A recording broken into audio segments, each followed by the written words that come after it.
ஜெர்மனியில் தனது எரிபொருள் விலை கழிவை ஜூலை 1ஆம் தேதியன்று முடிவுக்கு கொண்டுவர திட்டமிட்டுள்ளது. வாகன ஓட்டுநர்களுக்கான பெட்ரோல் மற்றும் டீசல் விலைகளை குறைப்பதற்காக அரசாங்கம் இந்த கழிவுகளை அறிமுகப்படுத்தியிருந்தது. ஆனால் முதலில் திட்டமிட்டபடி இந்த விலை கழிவு திட்டம் இப்போது முடிவுக்கு வருகிறது. இந்த விலைக்கழிவின் மூலம் 1 லிட்டர் எரிபொருளின் விலை சுமார் 17 சென்ட்டுகள் குறைந்தது.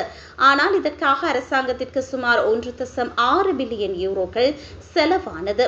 இந்த செலவின் காரணமாக இதனை நீக்க தற்போதைய அரசாங்கம் முடிவு செய்தது.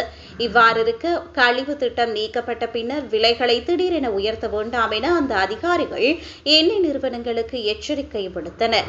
அத்துடன் பெட்ரோல் நிலையங்களில் திடீரென விலை உயர்வு ஏற்பட்டால் தலையிட தயாராக இருப்பதாக அவர்கள் கூறுகின்றனர். இந்நிலையில் விலை கழிவு நீக்கப்பட்டாலும் மக்களுக்கு வழங்கக்கூடிய சாத்தியமான நிவாரணங்கள் தொடர்பில் பேச்சுவார்த்தை நடைபெறுகிறது. குறைந்த வருமானம் கொண்ட ஓட்டுநர்களுக்கான மானியங்கள், அதிக பயணப்படிகள், குறைந்த எரிசக்தி வரிகள் மற்றும் விலைகள் மிகவும் உயர்ந்தால் எரிபொருள் விலை உச்ச வரம்பு ஆகியவை இதில் அடங்கும். அந்த நேரத்தில் எரிபொருள் நிலையங்களில் ஒரு நாளைக்கு ஒரு விலை மாற்றத்தை மட்டுமே அனுமதிக்கும் ஒரு விதியை ஜெர்மனி ஏற்கனவே அறிமுகப்படுத்தியது.